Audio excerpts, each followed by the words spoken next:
You were never really part of this family. My father said it calmly like he was reading a grocery list. But at that exact second, 22 people at the table stopped eating. Even the knife carving the Easter ham froze in mid-air. I remember my daughter turning her head toward me confused, like she was trying to understand why her world suddenly felt unsafe. Then my mother's fork slipped. A small sound. Almost nothing. But somehow it sounded like something inside me finally broke open. Because in that silence I realized this was not an argument. This was a confession. And across the table, my 82-year-old grandmother slowly stood up, shaking unnoticed, holding a cracked leather purse she had never opened in front of anyone in 25 years. She reached inside, pulled out a yellowed envelope, and said the 7 words that did not just end the dinner, they erased my entire family in one breath. My name is Wanda. I am 32, and this is what happened when my family finally ran out of secrets. Now let me take you back to the week before Easter, the week my father started planning his announcement. I work the night shift at Mayfair General, 7 o'clock p.m. to 7 o'clock a.m. 3 nights a week, sometimes 4. I am a nurse in the medical surgical unit. I have been doing it for 6 years. You get used to the hours. You never get used to the tired. My daughter Lily is 6. She has my jaw and my stubbornness and a laugh that sounds like a screen door in summer. Her father moved to Oregon 2 years ago. He sends a check sometimes. So it is me and Lily, and we live in a studio apartment 12 minutes from the house I grew up in, the Thornton House on Linden Street. That house is a 2-story wood frame with a wraparound porch and a magnolia tree my grandfather Harold planted the year he and Grandma Ruth moved in. 1965. They bought it with cash from his GI Bill. 3 bedrooms upstairs. Kitchen with the original tile. The kind of house people in Collier, Georgia point at and say, that has been in the family. My parents Gerald and Denise live on the main floor. My brother Travis has the big room upstairs. He is 29. He has never paid a dime of rent. Every night I work, I drive Lily to Grandma Ruth's. Ruth puts her in the guest bed, reads to her from the same primers she used when she taught 2nd grade. In the morning, I pick Lily up, make her breakfast, sleep 4 hours, and do it again. It is not an arrangement anyone has signed. It is just how it works. And my father hates it. He said it once in front of Travis while I was dropping Lily off. She drops that kid here, like it is free daycare, but she is not even. He stopped. He always stopped. I had been hearing that unfinished sentence my entire life until Easter. Grandma Ruth kept a chair pulled out for Lily every night before I even knocked. A small wooden chair painted yellow that used to be mine when I was little. Ruth never said that. I just recognized the chip on the armrest from the time I dropped it off the porch at age 4. She read to Lily from old readers, the kind with Dick and Jane, and sentences like, "See Spot run." Lily thought they were hilarious. Ruth thought Lily was the smartest child in Georgia. They had a deal. Aunt Jolene, my father's younger sister, 55, retired nurse, came by on the nights Ruth was too tired. Jolene lived alone in a duplex near the post office. She would sit with Lily, braid her hair, let her watch one cartoon before bed. Jolene never asked me for money. She never asked me for anything. One night, about a year ago, Jolene said something while I was lacing up my shoes to leave. She was not looking at me. She was wiping down Ruth's kitchen counter. "You know your daddy is wrong about you, right?" I did not ask what she meant. I was afraid of the answer, so I just said, "Thanks for watching, Lily," and drove to the hospital. I think about that a lot. I think about how many times I chose not to know. Grandma Ruth carried a brown leather purse everywhere, cracked along the clasp, soft as a glove. Inside her reading glasses, a lipstick she had not worn in years, a photo of Grandpa Harold in his army uniform, a photo of me the day I was born, and something else. Something I did not know about until that Easter Sunday. Grandma Ruth kept things in that purse, the way other people keep things in safes. I just did not know I was one of them. 2 weeks before Easter, my father called and told me to come to the house. Not asked, told. I drove over after dropping Lily at preschool. Gerald was sitting at the kitchen table with a cup of coffee he was not drinking. Denise was nowhere. Travis was at work, or what he called work, which was a part-time mechanic gig, where he clocked maybe 20 hours a week. "Sit down," Gerald said. I sat. "Financial situations changed," he said. If you want to keep bringing Lily here at night, you need to contribute more. I had been paying him $400 a month. He called it a household contribution. I did not live there. I had not lived there since I was 19. But I paid it because he said it covered utilities, groceries, wear and tear. I never argued. I just paid. How much more, I asked. $600. Dad, I already pay more than Travis, and I do not even live here. He looked at me the way he always looked at me, like I had said something rude by stating a fact. Travis is family. That is different. I felt it in my ribs. That word again, family. The way he said it, like a gate he could open or close. Then he leaned forward. If you cannot manage it, I will have to talk to Mama about the Lily situation. She is 82. It is a lot. There it was, the lever. Not guilt, not emotion. My daughter's nighttime care, the only thing holding my work schedule together. I said yes. $600. That evening, Travis walked through the living room while I was writing the check. He heard. He did not say a word. He opened the fridge, took a beer, and went to the backyard. I later found out that $400 a month Dad had been telling Mom it was $200. He pocketed the difference. Let me explain what that house meant. Not in dollars, in geography. Collier, Georgia has one hospital, one elementary school, and no daycare open past 6 o'clock p.m. If I lost access to Grandma Ruth's house for Lily's overnights, I would have to switch to day shifts, which meant a pay cut, fewer hours, and competing with nurses who had 10 more years of seniority. Or I would have to hire a private sitter I could not afford, or I would have to leave Collier entirely. That house was not just property. It was the only reason I could keep working nights, keep my RN differential, and keep Lily in a school where her teacher knew her name. My father knew that. He had never said it out loud, but he knew. And then there was Travis. About a week before Easter, I stopped by Ruth's to pick up Lily's jacket and heard Travis on the phone in the hallway. He was talking to Megan, his girlfriend. Once the house is mine, Grandma can move to the back room or Wanda can take her. He said it like he was discussing furniture. I stood in the doorway with Lily's pink jacket in my hand and did not move. Travis did not see me. He kept talking. Something about knocking out a wall upstairs, maybe renting it out. This was Ruth's house. She had lived here 61 years. She planted every bush in that yard, and Travis was already remodeling it in his head. I did not confront him. I put the jacket on, Lily buckled her in, and drove home. My hands were shaking on the steering wheel, and I did not know why. Anger, fear, both. But there was one thing Travis did not know, one thing none of them knew. That house was never Dad's to give. 3 days before Easter, Aunt Jolene called me. It was late past 9 o'clock. Lily was already asleep at Ruth's. I was sitting on my kitchen floor eating cereal out of the box because I had forgotten to buy milk. Jolene's voice was different, careful, like she was choosing each word before she let it out. Wanda, has your daddy ever mentioned anything about the house to you? The house. No. Why? Silence. I could hear her breathing. Just be there on Sunday and sit near Mama. Jolene, what is going on? I cannot say more right now, but be there. Promise me. I promised. I did not understand, but something in her voice made me write it down on a sticky note and press it to my bathroom mirror. Sunday, sit near Grandma. The next day, Saturday, I was at the Piggly Wiggly buying groceries for Easter dinner. I always cooked. Every holiday for 12 years. Ham, mac and cheese, green bean, casserole biscuits, sweet tea, pecan pie. I would start at 5 o'clock a.m. Easter morning. Nobody asked. Nobody helped. It was just understood that Wanda would handle it.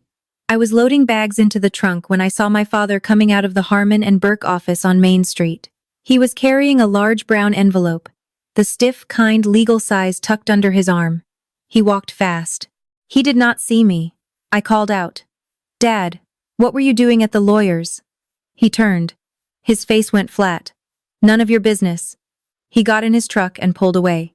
I stood there in the parking lot, holding 4 bags of groceries, for a dinner I had been cooking for this family every Easter for 12 years. I did not have a free hand, literally or figuratively. I should have pushed harder. I did not. Easter Sunday. I was up at 5 o'clock a.m. after a full night shift. 4 hours of sleep, my eyes burned, but the ham would not season itself, I drove to the Thornton house with Lily still in pajamas, her Easter dress on a hanger in the back seat. By 6 o'clock, I had the oven going. By 8 o'clock, the mac and cheese was assembled. By 10 o'clock, the casserole was in its dish. The biscuits were rising, and the sweet tea was steeping in the big glass jar. Ruth kept on the counter since before I was born. Denise came into the kitchen around 9:30. She set out plates and napkins on the long table in the backyard, took about 15 minutes, then sat down in the living room and turned on the TV. That was her contribution. Travis showed up at noon carrying a bottle of wine, $9. I know because the sticker was still on it. My father looked at the bottle and said loud enough for the kitchen to hear, "Now that is a man who knows how to show up." I had 6 dishes on the counter. I had been on my feet for 7 hours. Nobody said thank you. Lily helped me fold napkins for the outdoor table. She was careful about it, tucking each corner the way I showed her, pressing the crease with her small fingers. We set 22 places under the string lights on the back porch. Grandma Ruth came through the kitchen, slowly holding the door frame. She watched me and Lily working. She put her hand on my shoulder and said something I did not understand at the time. "You look just like your daddy when he was good, baby." I smiled. I thought it was a compliment. I did not understand that sentence until 3 hours later. By 5 o'clock, 22 people were seated around the long table on the back porch. Family, neighbors, church. Gerald sat at the head, white button-down shirt which I had never seen him wear to a family dinner. He usually wore flannel. Tonight, he looked like a man with an agenda. He had placed the brown legal envelope from Harmon and Burke under his chair. I noticed because I was carrying the ham platter past him and saw the corner sticking out. Denise sat to his left, quiet. She had reapplied her lipstick twice in the last hour, which she only did when she was nervous. Travis sat across from her, Megan beside him. Megan wore a sundress and a smile that said she already knew something good was coming. Aunt Jolene was to my right. She had saved the seat. On my left, Lily in her yellow Easter dress, kicking her legs under the chair because her feet did not touch the ground. Grandma Ruth sat at the opposite end of the table from Gerald, the matriarch's seat. She had her brown leather purse on her lap, not under her chair, not on the ground, on her lap, like she was at an airport waiting for a flight. Pastor Tom Davis, 70 years old, white-haired, calm as a lake, sat midway down the table. He had been Harold's closest friend. Ruth had invited him personally. I thought that was just Ruth being Ruth. I did not yet know it was strategy. Pastor Davis said grace. Everyone bowed their heads. I peeked. Gerald's eyes were open. He was looking at me, not at the food, not at God, at me. Then he stood up. "Before we dig in," he said, "I have an announcement." Everyone put down their forks except Grandma Ruth. She kept eating her biscuit like she had been expecting this. Gerald straightened his collar. He looked down the table the way a man looks at a room he thinks he owns. "I have made a decision about this house." The string lights hummed. Someone's ice clinked. "Travis is getting the house. I have had the papers drawn up." He said it the way you would read a weather report, flat from Kate Cavis. Cavis looked up from his plate, half surprised, half like he had been rehearsing this face in the mirror. Megan squeezed his hand under the table. Her smile tightened into something sharper, satisfied. Uncle Ray, my father's older brother, set down his fork slowly. His wife Linda glanced at me, then away. Jolene picked up her sweet tea. She did not drink it. She just held it. Gerald continued. "This house should stay with family." He paused, let the word hang. Real family. I felt it land not in my chest but somewhere deeper behind my ribs where all the old bruises live. I looked at my mother. Denise was shredding her napkin into thin strips. Her eyes were locked on the table. Mrs. Mitchell, our neighbor of 30 years sitting 2 seats from Gerald, cleared her throat quietly. Mr. Mitchell put his hand over hers. Pastor Davis folded his arms. His jaw moved slightly the way it does when he is biting back words. I kept my voice even. "Dad, what do you mean, real family?" Gerald turned his whole body toward me. He did not whisper. He did not lower his voice. He spoke at full volume. A man who wanted witnesses. You know what I mean. 22 people heard it. 22 people felt the temperature drop on that porch. And he was not done. I did not flinch. I set my hands flat on the table. "No, Dad, say it clearly." He wanted me to back down. I could see it. The flicker behind his eyes. The slight lean forward. The expectation that I would fold the way I always folded. 32 years of practice. Not tonight. Gerald looked at me then, at the table, then back at me. You were never really part of this family anyway. He tilted his head toward Denise. Ask your mother why. 2 seconds of absolute silence. No wind, no crickets, nothing. Then clang. Denise's fork hit the porcelain plate and bounced onto the table. Her hand was still open, fingers curled around air. She did not pick it up. She did not look at anyone. Mrs. Mitchell inhaled sharply. Uncle Ray leaned back in his chair like he had been pushed. Linda pressed her napkin to her mouth. Megan's smile disappeared. And then I heard it, the sound that broke me. Mommy, Lily was pulling my sleeve.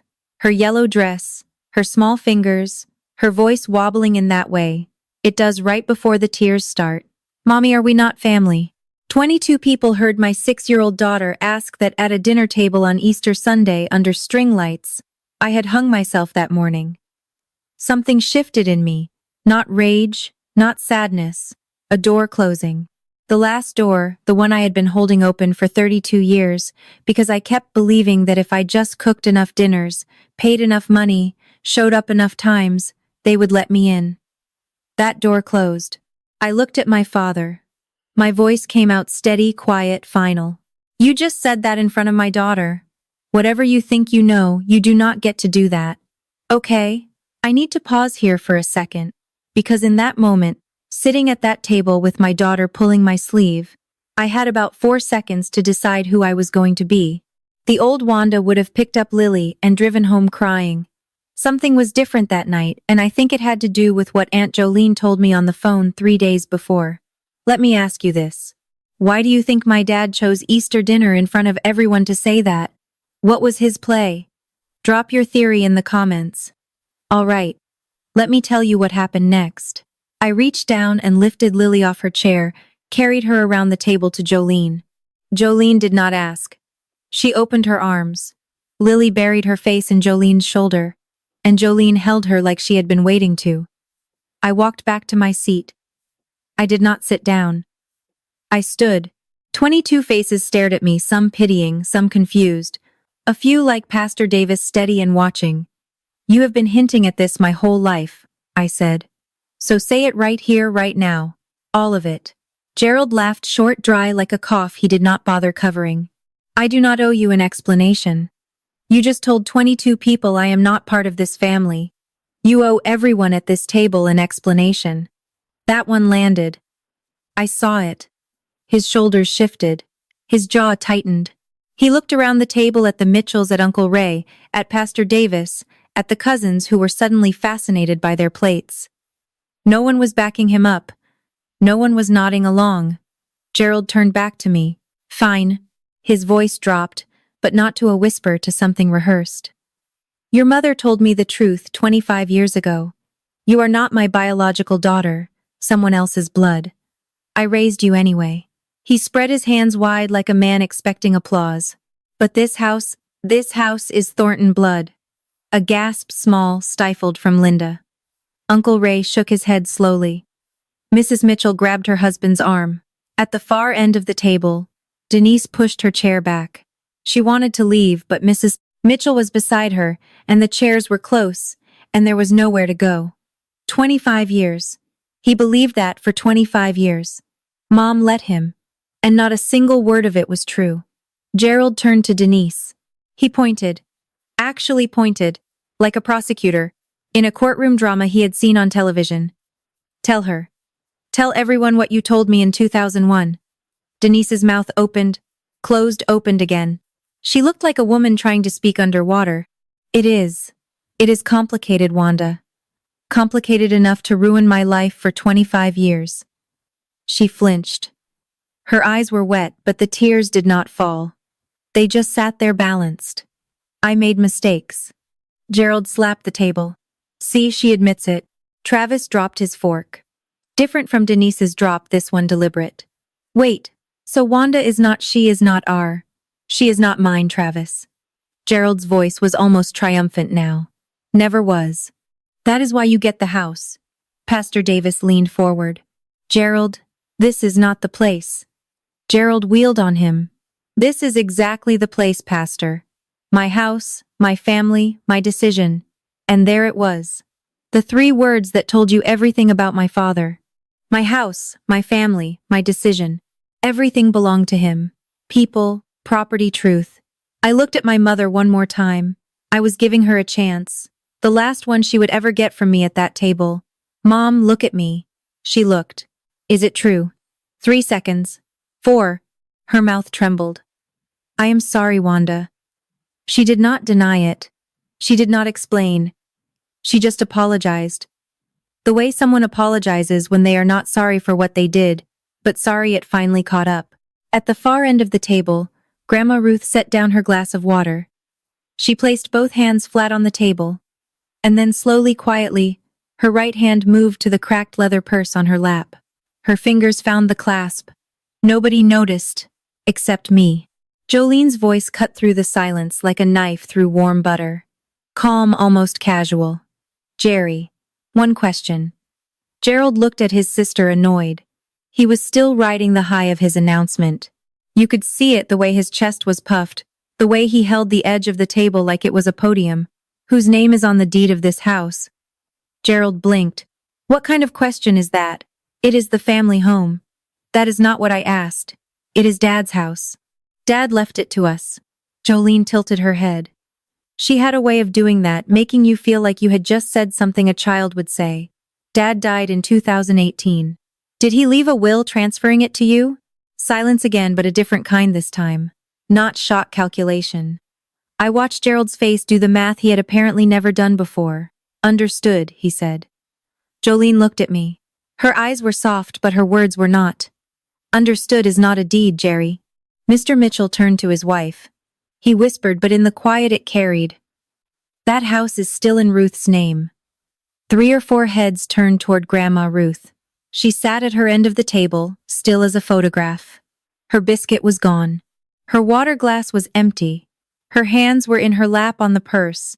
She had not said a single word all evening. I think that is the moment people started to realize Ruth's silence was not frailty. It was not confusion. It was not an old woman tuning out the drama. She had been listening to every word, cataloging every sentence, waiting. My father had been giving away something that was never his, and Aunt Jolene had just lit the fuse. Gerald's face went red. Not embarrassed. Red-cornered red. A man who had planned every beat of this evening and just realized someone was reading ahead. He slammed his palm on the table. Glasses shook. A tea pitcher wobbled. This is exactly what I am talking about. He pointed at me. Every holiday drama. And it always comes back to her. He was pivoting. I had seen this play before. When Gerald lost control of the facts, he reached for the feelings. Make it about tone. Make it about disruption. Make the quiet one look like the troublemaker. You want to know why I never treated you the same? His voice was loud now. Stage loud, pitched to the back row. Because you are not the same. Your mother slept with another man. He jabbed his finger at me. You are the proof, Mrs. Mitchell covered her mouth. Linda turned away. One of the cousins, Ray's son Tyler, pushed back from the table and stood up. Then sat down again, unsure where to go. I heard Lily whimper against Jolene's shoulder. Gerald turned to Pastor Davis, trying to find an ally. You knew Harold. You know this family. I am doing what is right for the Thornton name. Pastor Davis looked at him for a long time. His voice was low and heavy. Gerald, I knew Harold, and I know Harold would not do this. Gerald ignored him. He reached under his chair and pulled out the brown envelope from Harmon and Burke.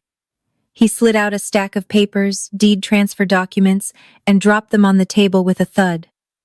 Travis, come sign. Travis stood halfway. His eyes moved around the table. 22 faces. Not one of them encouraging. Megan tugged his sleeve. Maybe not right now, babe. Travis sat back down. Gerald was losing the room, and he knew it. So he did what controlling men do when their audience slips. He grabbed for his witness. Denise. His voice cracked like a whip. Tell them what you told me when Wanda was 7. Denise was standing now half behind her chair, gripping the back of it with both hands. Her knuckles were white. She looked like a woman standing on a ledge. She looked at me. I looked back. I gave her nothing. No rescue, no anger, just my face. Because I needed to see what she would choose right here in front of everyone. She swallowed. I told your father something a long time ago and she told me Wanda is not mine. Gerald cut her off. Plain and simple. Mom, my voice was steady. Is it true? Her chin trembled. Her eyes moved from me to Gerald to the table to the yard. Anywhere, everywhere, searching for an exit that did not exist. I am sorry, Wanda. Not a denial. Not the truth. An apology shaped like a confession. That is when I felt the ground tilt. Not because I believed my father. I did not know what to believe. But because my mother, the woman who braided my hair every morning until I was 10, who drove me to nursing school orientation, who held Lily the day she was born, that woman looked me in the face and chose to protect the lie one more time. Then I heard a sound behind me. Wood on wood. The slow groan of a chair being pushed back. I turned. Grandma Ruth was standing, both hands on the table, spine straight. 82 years old and rising like she had not stood up without help in 2 years. She stood up that night like she was 40. Every head turned. 22 people watching a 5-foot woman at the end of a table hold the weight of a room. Ruth's left hand gripped the table's edge. Her right hand held the cracked leather purse. She did not rush. She did not shake. She just stood there, letting the silence do the work. Sit down, Gerald. Mama, this does not concern, I said. Sit down. Gerald sat. 59 years old. And the reflex was still there. The boy and the man obeying before the thought caught up. Ruth unclasped the purse. She reached in and pulled out an envelope. Yellowed, creased, folded so many times, the paper had gone soft at the edges. She held it up. Not high, not dramatic, just enough for the table to see. 25 years I kept this. Her voice was clear. Quiet, but clear. The way a retired teacher speaks when the classroom finally goes still. 25 years I watched you treat that girl like she was nothing. She looked at Gerald. Only Gerald. I promised Harold I would wait until you showed everyone who you really are. She let that sit. You just did. She placed the envelope in the center of the table, right between the ham platter and the green bean casserole, right on top of a dinner I had cooked since 5 o'clock that morning. Open it, Gerald. Or I will. No one breathed. I mean that literally. I could hear the string lights buzzing, the distant bark of a dog 3 houses down the creak of Mr. Mitchell's chair as he leaned forward, but no breath, no air moving. Lily had stopped crying in Jolene's arms. She was watching her great-grandmother with wide eyes. My grandmother had carried that envelope for 25 years. Not as a weapon, as a parachute for me. Gerald stared at the envelope like it might bite him. His hand hovered, then grabbed it. He tore one end open, rough, impatient, and pulled out a folded sheet of paper. Lined notebook paper, blue ink faded to gray in places. A letter. Ruth's voice was steady. Read it out loud, Gerald, or hand it to Pastor Davis. Gerald did not read it aloud. He read it to himself. His eyes tracked left to right, left to right. I watched his face change. Anger first, then confusion, then something I had never seen on my father. Fear. His lips moved without sound. The paper trembled in his hand. Ruth spoke. Not to Gerald, to the table. That letter is from your wife, written to a man named Carl Jessup in 2001. She paused. It says, and I am quoting from memory because I have read it 100 times, he will never find out about Travis. Gerald thinks the boy is his. That is all that matters. The words landed like stones dropped into a pond. I could feel the ripples hit every person at that table. Gerald looked up from the letter. Looked at Denise. Denise was no longer behind her chair. She was standing at the edge of the porch, one hand on the railing like a woman deciding whether to run. Travis spoke first. What? His voice cracked. What about me? Gerald's jaw worked. This is fake. You faked this. Ruth did not blink. That is your wife's handwriting, Gerald. You know it. Everyone at this table who has ever gotten a Christmas card from Denise knows it. Mrs. Mitchell looked at the letter in Gerald's shaking hand. She nodded, small, certain. That is her writing, she said quietly. But that was not everything in the envelope. Ruth reached into the envelope still in Gerald's hand and slid out a second piece of paper. This one was printed clean clinical, with a company logo at the top. After Harold passed, Ruth said I ordered a DNA kit, the kind you buy online. You have seen the commercials. She addressed the table, not Gerald. Like a teacher giving a lesson she had prepared all semester. I swabbed myself. And one night, when I was keeping Lily and Travis was sleeping upstairs, I took hair from his pillowcase. I used Gerald's old brush from the hall bathroom. She folded her hands. I mailed them in. 6 weeks later, I got the results. She paused, let the room catch up. Gerald and Travis are not biologically related.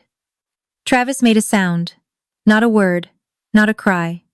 Something between the two. His chair scraped back. Megan reached for his arm. He pulled away. Gerald stood up. His chair toppled behind him, cracking against the porch boards. You went behind my back. You went behind your daughter's back for 25 years, Gerald. Ruth's voice did not rise. It did not need to. Sit down. He did not sit, but he did not speak either.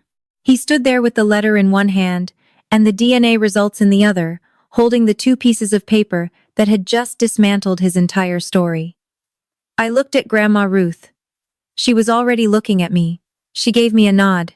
Small, slow, the kind that says everything without a sound. I see you. I have always seen you. Across the table, Megan had left her seat.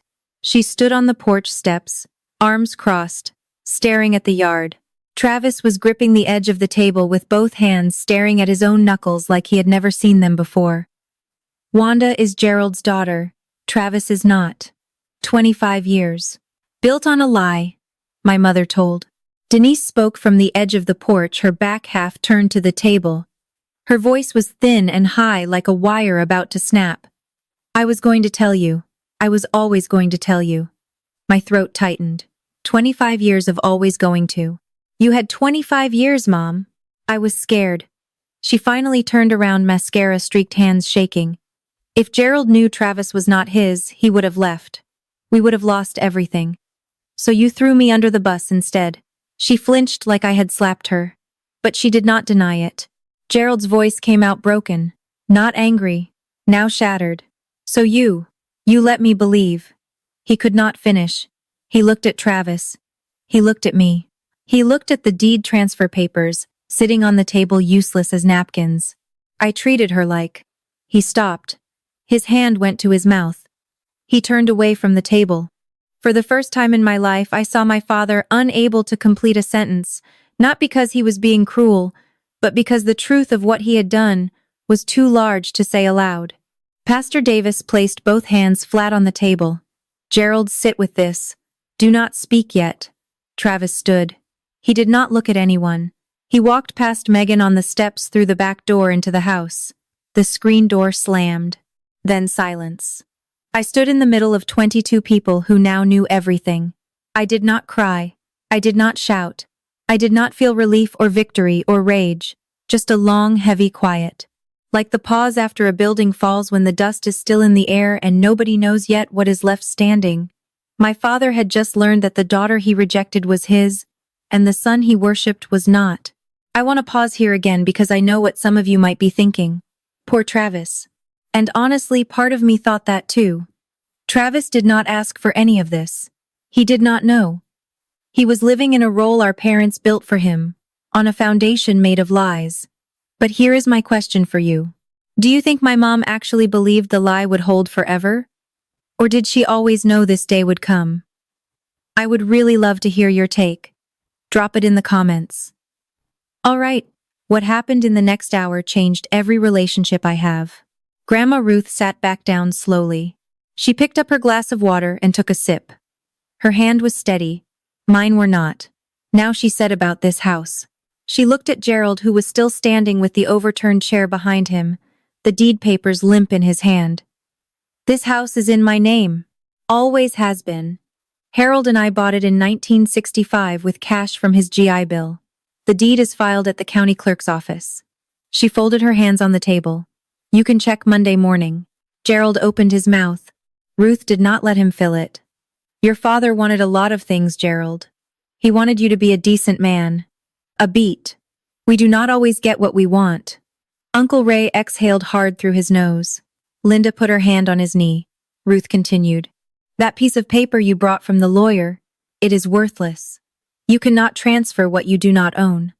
Gerald looked down at the deed transfer. He stared at it for a long time. Then he set it on the table gently, like it was something fragile. Because it was.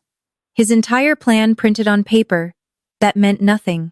This house stays in my name, until I decide otherwise, Ruth said. And no one, not you, not Travis, not a lawyer on Main Street changes that. Pastor Davis spoke softly. Ruth Harold would be proud of you tonight. Ruth picked up her napkin and smoothed it on her lap. Harold has been telling me to do this for 8 years from wherever he is. I just needed Gerald to give me a reason in front of witnesses. She looked at Gerald. You gave me plenty. Ruth turned to me. Her eyes were softer now but still sharp. The way old steel looks when the light hits it. Baby, this house was always going to be yours and Lily's after I am gone. I have it in writing with my lawyer, not Harmon and Burke. She smiled faintly. I stood there. I felt 22 pairs of eyes. I felt the string lights on my skin. I felt Lily watching from Jolene's lap. And I shook my head. Grandma, I do not want the house. The table shifted. Not a gasp. Something subtler. A recalibration. Uncle Ray tilted his head. Mrs. Mitchell's eyebrows rose. Even Jolene looked surprised. I appreciate what you did tonight more than I can say. My voice held. He made it hold. But I am not going to build my life on something that came from a fight at a dinner table. I want Lily to see me earn what we have. Ruth looked at me for a long time. Her chin dipped slowly. You sound like your grandfather. I walked to Jolene. I took Lily into my arms. She wrapped her legs around my waist and pressed her face into my neck. She smelled like biscuits and Jolene's lavender soap. I turned back to Gerald. He was still standing, still holding nothing. The deed was on the table. The letter was on the table. His story was on the ground. I am your daughter, Dad. I said it clearly. No anger, no begging. I always was. But after tonight, I do not need you to believe it anymore. I carried Lily through the back door, through the kitchen that still smelled like the dinner I had cooked since 5:00 a.m., past the counter where Ruth's tea jar sat out the front door. I closed it behind me gently. The drive home was 12 minutes. Lily fell asleep by minute 3. Her head tilted against the car seat, one hand still clutching the collar of my blouse. I drove in silence. No radio. No phone. Just the road and the sound of my daughter breathing. When I parked at the apartment, I sat in the car for a long time. My phone was vibrating on the passenger seat. I did not look. Not yet. I carried Lily upstairs, laid her on my bed, pulled off her shoes, and covered her with the quilt Ruth had made for her 3rd birthday. Then I checked my phone. Jolene, I am so proud of you, honey. Mr. Mitchell, Wanda, you are welcome at our table anytime. God bless you. 2 cousins. A number I did not recognize that turned out to be Tyler's wife. A text from a woman at church I barely spoke to, saying she was praying for me. Nothing from Gerald. Nothing from Denise. I set the phone on the counter, sat on the floor, and ate the rest of that cereal I had been eating all week. No milk. I still had not bought milk. The next morning I went to work. 12-hour shift. Vitals 4. Changes chart notes. A patient in 4B who held my hand during a breathing treatment and said, "You look tired, sweetheart." I almost lost it right there. Jolene called Monday afternoon. She told me the Easter dinner ended about 20 minutes after I left. Gerald went inside and closed his bedroom door. Denise sat at the table crying until Mrs. Mitchell walked her into the house. Travis did not come out of his room the rest of the night. By Wednesday, the whole town knew the Thornton family's 25-year secret.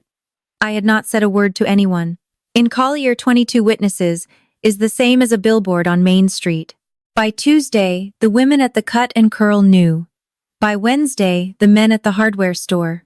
By Thursday, Pastor Davis's secretary had fielded 3 calls from church members, asking if it was true that Gerald Thornton publicly disowned his own biological daughter at Easter. It was true, all of it. Gerald had been a deacon at First Baptist for 11 years. He passed the offering plate. He read scripture on fifth Sundays. He sat in the third pew left side. In a small town, that seat meant something. Pastor Davis called Gerald on Monday and asked him to come in for a conversation. Gerald refused. So Davis sent a letter handwritten on church stationery, and Jolene told me what it said. Until you have made peace with your family, I think it is best you step back from church leadership. Gerald lost the deacon seat. In Collier, that was like losing a public office. People noticed. People talked.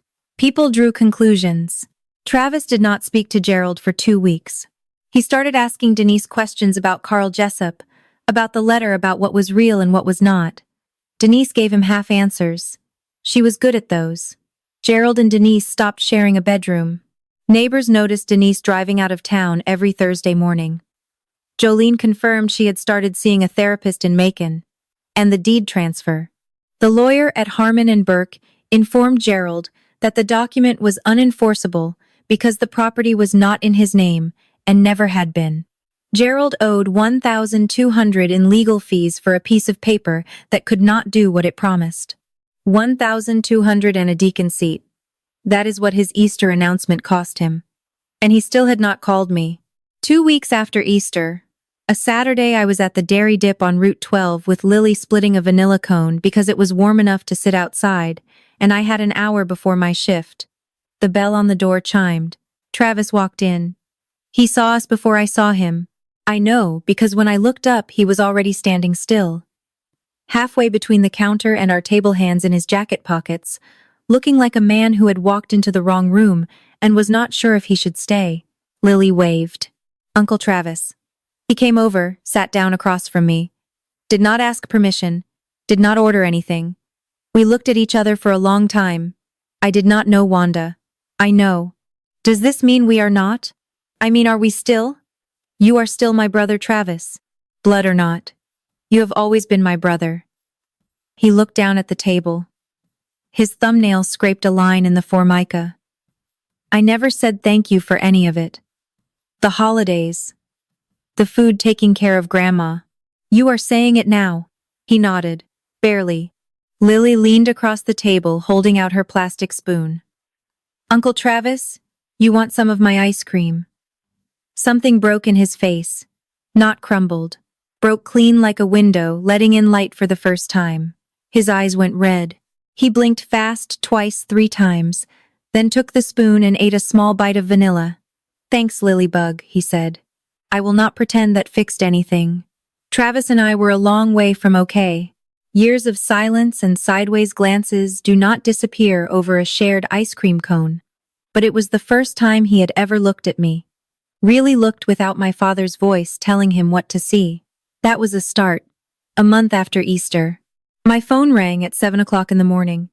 I was just getting off shift, sitting in the hospital parking lot with my eyes closed, and the engine running. Gerald. I stared at the screen for 3 rings. Then I answered. Can we talk? His voice was different, smaller. Like someone had turned the volume down on him permanently. Yes. But I have conditions. He did not argue. That alone told me something had changed. I laid it out. 3 rules. Not suggestions. Rules. First, he would never say anything about my parentage in front of Lily or any other child, ever. That night was the last time my daughter would hear those words in his voice. Second, the $600 a month was done. Immediately. If Grandma Ruth or Jolene watched Lily, I would arrange that directly with them. No more money flowing through his hands. Third, any decision about the house or family property went through Ruth, not him. Not anymore. Gerald was quiet for a long time. The parking lot was empty. A sparrow landed on my side mirror and flew away. Okay, he said. One more thing. I closed my eyes. I want you to go to counseling. Not for me. For you. Because what you did at that table, you would not have done it if you were not in pain too. He did not respond. I heard his breathing ragged and slow, like a man holding something heavy in his chest. Bye, Dad. I hung up, drove home, slept 5 hours, picked up Lily, made dinner. 2 weeks later, Jolene called. She tried to sound casual, but I could hear the relief underneath. Your daddy made an appointment. Therapist in Macon. Same office as your mama. Different doctor. I did not say anything for a moment. Then, good. That was enough. 6 weeks after Easter. A knock at my apartment door. No text. No call. I looked through the peephole. Denise. Alone. Holding a shoebox against her chest with both arms the way you carry something breakable. I opened the door. I did not invite her in. She looked 10 years older than she had at Easter. Her hair was pulled back. No makeup. She was wearing a cardigan I remembered from my childhood, the brown one with the wooden buttons. I kept these, she said, holding out the box. In my closet. Your father did not know. I took it. Looked inside. Photos. Me as a newborn, red-faced and wailing. Me, on the first day of kindergarten, in a dress Denise had sewn. Me in my nursing graduation cap, grinning so wide, my eyes were nearly closed. She had kept them hidden like contraband, like proof of a love she was too afraid to show. I know sorry is not enough, she said. It is not. I held the box against my hip. But I want you to understand something. You did not just lie to Dad. You took 25 years from me and him. Years we could have had. Her face crumpled. She pressed the back of her hand to her mouth. I am not going to pretend we are okay, I said. But Lily loves you, so I will let her decide if she wants to see you. Not me, not Dad. Lily. Denise nodded. She set her hand on the doorframe for a moment, then pulled it back. She turned and walked down the stairs. I closed the door, sat on the floor, opened the box again. At the bottom beneath all the photos, one I had never seen. Me at 3 sitting on Gerald's shoulders, both of us laughing. On the back in handwriting I recognized as Grandpa Harold's Jerry and his little girl. Summer 1997. I put it on the refrigerator, right next to Lily's drawing of our apartment. 2 months after Easter Saturday evening. Just the 3 of us. Me, Lily, and Ruth. Ruth was making cornbread. Lily stood on a step stool beside her, stirring the batter with a wooden spoon almost as long as her arm. They had flour on their noses. Neither of them cared. I leaned against the kitchen doorframe and watched. I thought this is what family looks like. Not who sits at the head of the table. Not whose name is on a deed. This. Flour and laughter, and a 6-year-old singing, "You Are My Sunshine" off-key, while an 82-year-old woman pretends she is hitting every note. After dinner, Ruth asked me to sit with her on the back porch. The old swing. The one Harold built when Gerald was a boy. It creaked under both of us. You know why I waited, do not you? You wanted him to show himself first. She nodded. If I had told him 10 years ago in private, he would have called me senile. He needed an audience for his cruelty. So I gave him one. Were you scared? Every single day for 25 years. We sat in the quiet. Crickets. The smell of cut grass from the Mitchell yard. Lily's voice drifting through the screen door. Wanda, the house is yours whenever you are ready. Not because of blood. Because you are the one who showed up every holiday, every hospital visit, every night shift. She rested her hand on mine. You showed up. I know, Grandma. And one more thing. Her eyes narrowed with a humor so dry it could start a fire. Stop paying anyone $400 a month for the privilege of being in your own family. I laughed. She laughed. It was the first real laughter I had felt in longer than I could measure. The swing creaked. Lily sang. The porch light hummed. I did not tell you this story so you would feel sorry for me. I told you because I spent 32 years thinking I had to earn a seat at a table that was never going to save me a place. After Easter, I did not become a different person overnight. I still work nights. I still eat cereal on my kitchen floor sometimes. I still get tired in ways that sleep does not fix. But I stopped writing checks to a man who pocketed half and called it family obligation. That is $4,800 a year. I keep now enough for the deposit on a 2-bedroom apartment where Lily finally has her own room. She picked the paint color herself, mint green, because it looks like toothpaste, Mommy. I stopped cooking for people who never said thank you. This past Mother's Day, Jolene and I made dinner together at Ruth's. Just us, Lily, and a store-bought pie that was better than anything I would have baked at 5 o'clock a.m. on no sleep. I stopped asking, am I enough? Not because I found the answer, but because I stopped asking the wrong people. Grandma Ruth still watches Lily on my work nights. She will not take $1. That is what family does. She told me the real kind. Gerald and I have seen each other 3 times since Easter. Short visits, awkward pauses. He does not know what to say, and I am not going to teach him. But the last time he brought Lily a stuffed rabbit from the dollar store, purple with one crooked ear. She sleeps with it every night. It is not forgiveness. Not yet. Maybe not ever. But it is something. And something is more than I had at that Easter table. I sat on that porch with my grandmother listening to my daughter sing inside a house full of ghosts and cornbread. And for the first time in my life, I did not feel like a guest. That is my story. Or at least that is where it is right now. I do not know what Thanksgiving will look like. I do not know if my father and I will ever sit at the same table without that Easter hanging between us. But I know this. Lily will never sit at a table where someone tells her she does not belong. That is my line, and I do not cross it. If you really like our videos, please do not forget to like, share, and subscribe. Have a great day.